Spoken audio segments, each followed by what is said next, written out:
Good morning, happy Friday, and welcome to the Early Edge, brought to you by BetMGM, the sports book born in Vegas. We got a great Friday show. We've got the cast a little mix up in a good way. We've got some other people here on the Friday show that may surprise you. But let's take a look at the recap screen before we get started here. It looks like I'm counting them up. Looks like 8-5-1. We've got the push on the Radford play. Good stuff from Brinson going 2 out of 3. I go 2-0. We hit that golf bet as well. And RJ White 2-0. Packers was popular yesterday, and that one definitely came through. All right, well, ladies and gentlemen, I see in the chat, you've probably already hit the like button. You're asking questions. You're making comments. Absolutely love to see it. Joe Neuenfeld says, did Jaden Reed play last night? We all scored as many points as Jaden Reed did last night. But that was then. This is now. It's Friday, and you know what that means. It's BPE Friday.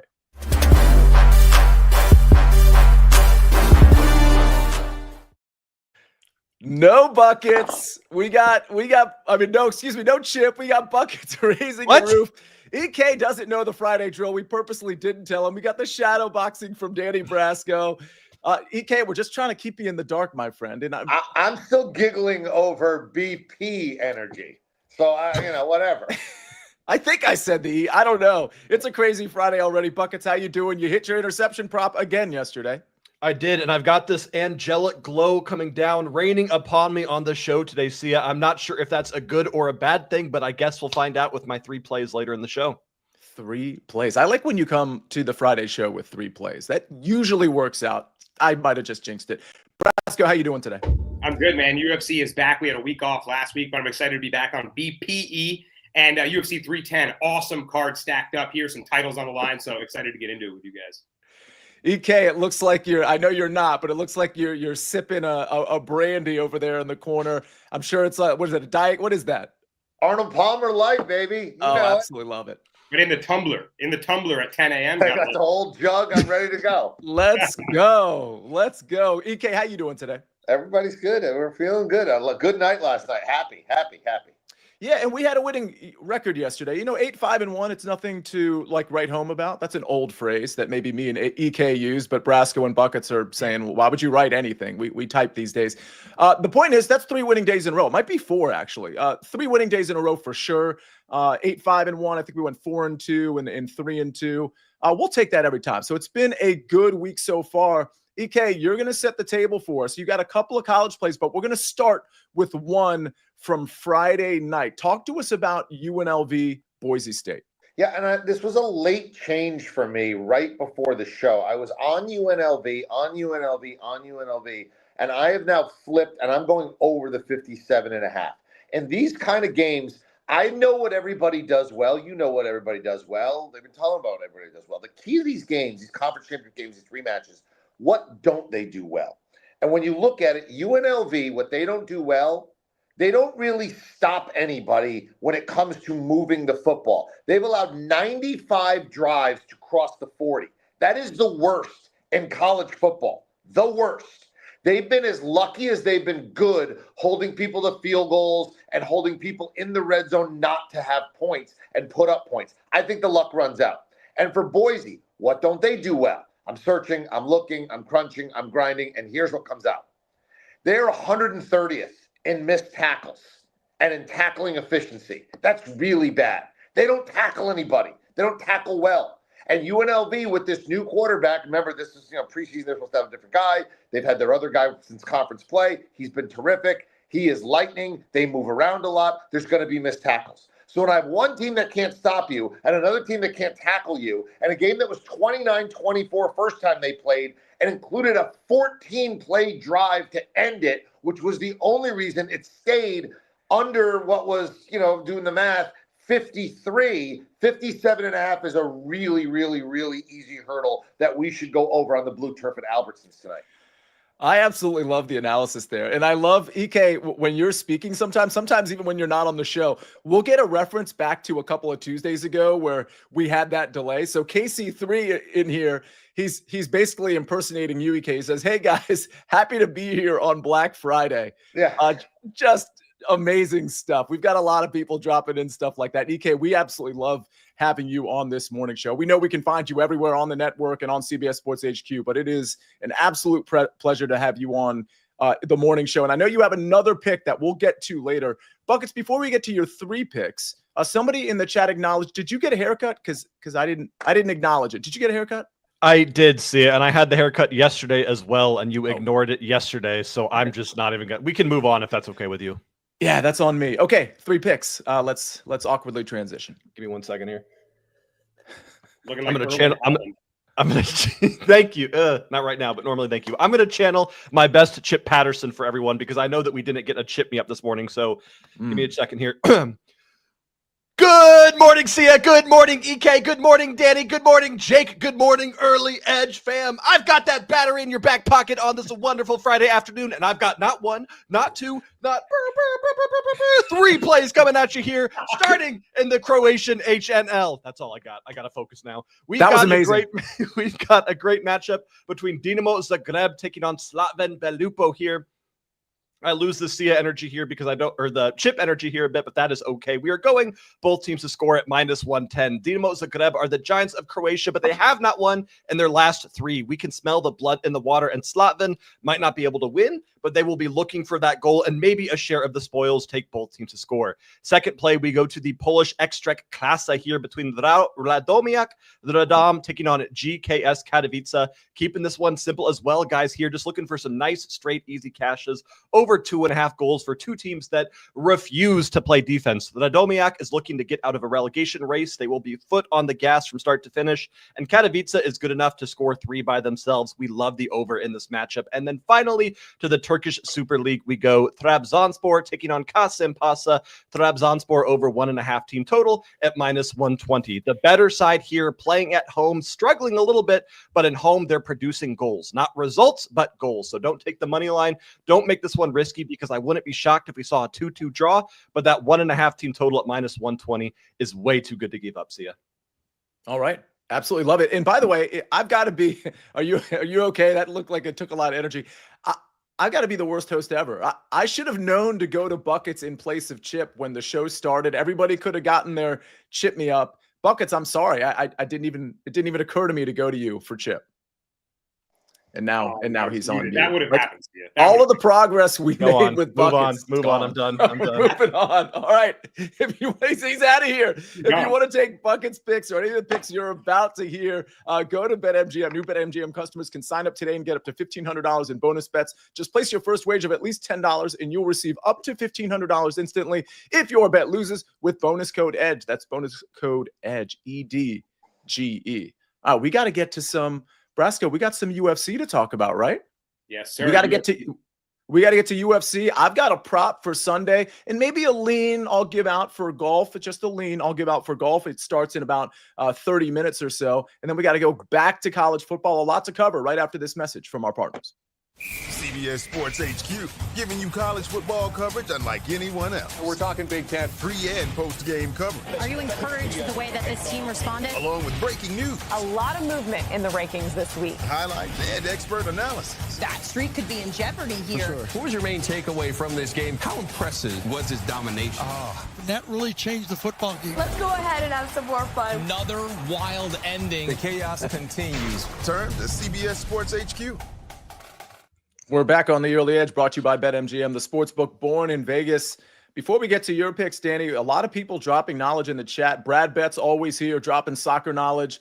We've got Rick Funcannon drop in what appears to be a college basketball bet. A lot of you in here, a lot of you are really sharp. So loving the bets. If you want to track or follow any of these guys or girls in the chat, please do so. But Danny, it's time to follow you to UFC. What are the plays this weekend? Yeah, let's head to the Octagon, Sia. And by the way, for everyone in the SportsLine Discord, right after the show, actually at 1 p.m., I'll be in the expert channel chat talking, kind of ask me anything about UFC 310, sports betting, anything you guys want to chat about, I'm happy to. So more knowledge coming. But first, let me get to my first 2 picks for this weekend. And I'm going with the main event right away. We got Kai Asakura taking on Alessandra Pantoja in the flyweight title. And I'm going with Pantoja by submission or decision. You can find this under double chance. I'm getting -145 on what I believe are the 2 most likely outcomes to happen in this fight. Kai Asakura is coming in from Rizin Fight League to make his UFC debut. and the Japanese sensation will instantly bid for the UFC flyweight title. A lot of people are wondering, is he deserving of the shot? Go look at his highlight package. He's putting guys away in astonishing fashion. He has a soccer kick knockout on his resume. So he's got some highlight wins. He has tremendous power for the flyweight division. I just think it's too tall of an ask for him in this matchup against the savvy veteran Pantoja. We know how good Pantoja's grappling is. We've seen him dig deep and win those hard championship rounds when the fight's going against him. And time again, he finds just that little extra something to get the job done. The thing I see in Asakura is his wild grappling exchanges. He's very skilled everywhere, but he gets himself into a lot of wild exchanges. Pantoja's just too good at taking your back. He doesn't need the traditional takedowns. He can slip off to the back, and once he gets that body lock in, you're probably stuck there for the rest of the round. I think Asakura is going to be overwhelmed by the back takes and the grappling, so I'm going to go Pantoja by submission or decision, both of those methods, to get minus 145. Another bet I really like on this card is Dominic Reyes by knockout. And this is a guy that not too long ago almost damn near beat John Jones for the light heavyweight title. A lot of people think he was robbed in that fight. Flash forward 3 fights later, he takes 3 knockouts in a row, some in really poor fashion, and it looks like his career is kind of sliding away. But all of a sudden, just 34 years old still, Reyes gets a big bounce back win in his last one. It shows he still's got that speed, that athleticism, and a lot of potential left in him still. He's taken on an old veteran, Anthony Smith, who's crafty, good with his guillotines, but I think he'll be overwhelmed by the speed advantage and just in the striking department. And I'm thinking that Dominic Reyes puts together a string of combination punches and puts Anthony Smith away, probably with a straight left down the middle. So I like him by knockout. I think he gets it done inside 2 rounds. I'm going with Reyes by knockout in the spot. See ya. All right. We're going with Pantoja. Is it Pantoja? Did I pronounce that right? Yeah, that's okay. right. Pantoja, like a zh. Okay. Zhuzh. Okay. Pantoja and Reyes. Okay. Well, we'll get back to those on the recap screen. Buckets, this isn't a challenge, is it? It is absolutely a challenge, and I appreciate you calling on me like I was like a middle schooler raising his hand to ask to go to the bathroom there. But that's what I'm going to ask Danny, not to go to the bathroom, sorry, but to ask if he would like a showdown on that Kai Asakura thing. You said one word that meant I immediately had to call you out. He has a soccer-like kick. I don't even know who this guy is, but that's enough for me to blindly throw $100 into a showdown with my man Danny. I'll just take the money line, plus 200. You down? Wow. I mean, we've got to do it. Jake, with those odds, play the music.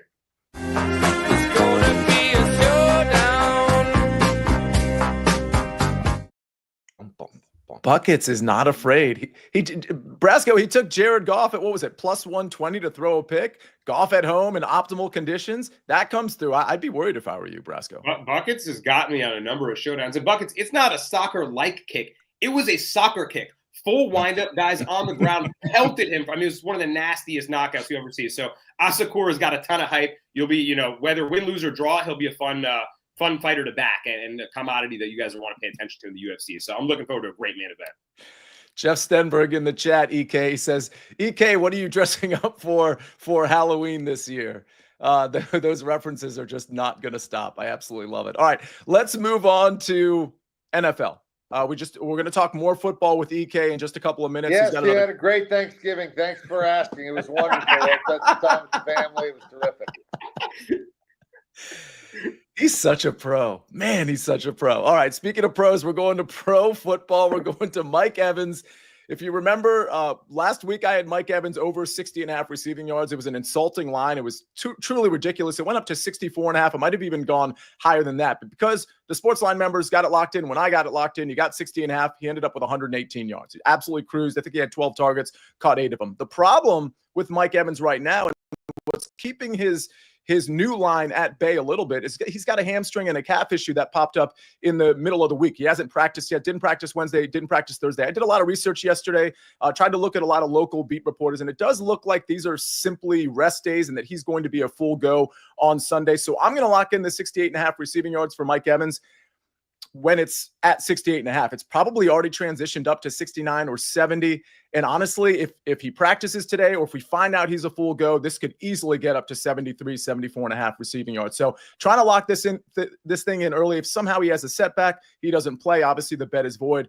But Mike Evans is the target for Baker Mayfield. Absolutely love him here. Obviously, we know he needs 96 yards per game to get to 1,000, which is very important to him and to Baker and the team. But outside of that, it's a great matchup against the Raiders. I expect scoring on both sides. I think Aiden O'Connell's going to have a good game. Jacoby Myers, Brock Bowers. But Mike Evans will be the guy for the Tampa Bay Buccaneers. Give me over 68.5 receiving yards. I'd play this up to probably 73.5. If it gets that high at 74.5, I may stay away at that point. All right. EK, any thoughts on the Bucks Raiders or on Mike Evans? But I know you've got a college football play to give us. Look, that Bucks line, you get that 6 and a hook. It's always, a little dicey there. Yeah. But I don't generally like to play more than 6 in an NFL game, but if I were going to do it, this is one of those I'm putting on my Joe Public hat, and I'd probably lay the 6.5 with the Bucks. I think it's a nice spot for them to score some points and stretch their legs a little bit. But really, one of the ones in college is one of my plays of the year. I mean, that's how much I like this one. I love the Georgia team total under 24.5. Georgia can't run it a lick right now. Everybody's banged up. The offensive line, the running backs, they just don't have anybody. And Texas has one of the great run defenses, if not the best in the country right now. Texas is funny. They've morphed over time. And that's one of the things we have to look at is how teams are different than how they were explained to us at the start of the year. The start of the year, Texas was Quinn Ewers. Arch Manning is the backup. Look what they did to Michigan. They went up there. They were fast. They're all over the place. They're a totally different team now. They're a defense-first, beat-you-down team. Look what they did to Texas A&M, right? 17-7. It's exactly how Texas wanted to play. So now if you're Georgia, you got to put it in the hands of Carson Beck because you ain't running it at all. At all. Carson Beck, in a win, had no touchdowns and 3 picks when they played earlier in the year. And if there wasn't all these strange plays and interceptions inside, there's no way that Georgia would have been anywhere near 25 points. I don't see how they get there. Tech's going to have to turn over 3 times and going to have to give up a defensive touchdown. There's no way. Georgia's going to be in the teens in this game. Georgia can't score anymore. Stop thinking this is Stetson Bennett and all those other guys that showed up and were putting 63 on Florida State last year with Carson Beck, or the year before when they were just winning national championships and putting 50 on Bama and 40 on Ohio State. That is gone. You are buying a name, and it's no longer those players. Under 24.5, they got no shot to me to get there. If they get to 25, this will be one of the most unusual game scripts of the year. I love it. Wow, I love the take. EK, let me ask you this, because when I first looked at this line and I believe the line is still 2.5, Texas minus 2.5. I really liked that side of it. I mean, you mentioned sort of the Joe Public thing with the Bucks. Like, I feel like that's probably going to end up being the public play, although Georgia is a big name. I like your play, but I'm just wondering, do you also like laying the 2.5? No, I like the under for the game. Because, again, I don't think Texas is going to – I mean, yeah, in a rematch spot, I would do that. But this is Atlanta. It's a road game for Texas. I know it's not a true road game. You're going to get tickets, and there's going to be stuff like that. But this is a road game in the state of Georgia for Texas. And so I've got to factor that in and crunch that into the numbers. So, yeah, I would take Texas if you asked me, but this is a totals game for me. I like the game under, I like the first half under, and I really, really love the Georgia team total under. Yeah, Mark Buckholt says Texas laying the short number feels trappy to me. It feels trappy to me, too. I still like it. But, Mark, I completely understand what you're saying there. Kind of like Oregon, too. For whatever reason, that feels trappy, even though it's 3 and a hook. Brasco, it looked like you had something. I had a question for EK. I see that you're paying the minus 155 juice for that 24.5. Obviously, 24 and 23 are a big difference. But I see the normal line at 23.5 at minus 115. You seem confident thinking they might not even get into the 20s. Would you play that normal line, or you think it's best to play the 24? I could see it out. The 24, you said it. 23 and 24, even in college football especially, are such key numbers. I got to get on the right side of that. I don't like to play a lot of big favorites. Once I get over 150, I get really, really, really squeamish, and I'm going to have to really love it. I just don't play those very often. This is one of those few times where I am going to lay down the 155 and lay down the hammer, because when I'm seeing it, again, I can get, maybe they get a touchdown on defense. Maybe they get one of those cheap turnover kind of short field touchdowns. That could get them to 24. I don't see how they get, because 25 and 26 are dead numbers. You basically got to get to 27 on me. I don't think they're going to get 27. I'm going to pay up to make sure that they stay under 27, which I think they're going to do in probably 80 to 85% of my simulations. I love that response. Totally makes sense. By the way, when Rick Funcannon mentioned Portland, it wasn't college basketball. It was the Portland Trail Blazers that he liked. He also likes the Wild under 6 plus 172. I love that you put the price there. Anytime you guys are putting picks in, just because we've got NBA and college basketball, I mean, you kind of never know. I'm not aware of every single game on the schedule. So putting the full name of the team, that's definitely going to help if you want to get a shout out for your pick. Rick, thank you for participating in this show. Buckets, was there anything on the pitch that you needed to address in the chat? There's a couple really good games today in terms of big teams playing. Like we've got a big matchup between Atalanta and AC Milan in Serie A. I generally like to avoid those games, especially when they're not weekend fixtures. The kind of midweek stuff tends to mess with some of these better clubs. And even because they have big attacking names, doesn't mean we're going to see a lot of goals. That game specifically, I actually like the under 2.5 a lot, but you will never see me give out an under on that show. So that is a very hard lean, but just be careful betting on that game. All right, Nathan Henry, Damian Lillard over 3.5 3-pointers, -110. I don't want to forget, Brasco, before I get to you. I do have a lean in golf. I mentioned that I had a lean. I don't think I actually gave it out. The lean, and this one starts, I think, at like 10:45. So in 20 minutes, it's Tom Kim over Jason Day. Both of them had horrific days yesterday. Jason Day's was a lot worse, but in general, regardless of yesterday, I believe in Tom Kim's game a lot more than Jason Day's at this state of Jason Day's career. So I think you're getting like -110. I think Jason Day's actually -115 versus -110 in that one. So I think you're getting a pretty good number on Tom Kim. It's not an official play. This is kind of a quirky tournament. So it's a lean for me. But again, if you want a morning sweat, early afternoon sweat, Tom Kim over Jason Day. Brasco, go ahead. I just saw my guy Chris Kish in the comments asking for cricket bets. If you guys remember, I am a successful cricket bettor. I have swept the SportsLine Nation away with my cricket enthusiasm. The Australian Big Bash League is back on December 15th. So I will be in the SportsLine Discord giving out random cricket plays. Just another reason to join. You know, my mom is over in Australia. She's in Melbourne right now. And my sister lives there. And maybe I can get them to like get some insider cricket information for you, Brasco. I got to have it. Let me know what they think about the Adelaide Strikers this year. I wonder if they're going to have a resurgent year. Let me know, Sia. I'm texting them right now. Good stuff. All right, let's take a look at the recap screen. Buckets, you're going to have to take yourself off mute because you are doing your picks. All right, I'm on Mike Evans on Sunday, over 68.5 receiving yards. I tend to think this one's going to go up. It's going to tick up into the low 70s. So I would lock it in right now, over 68.5 receiving yards. Buckets, give us your 3 picks.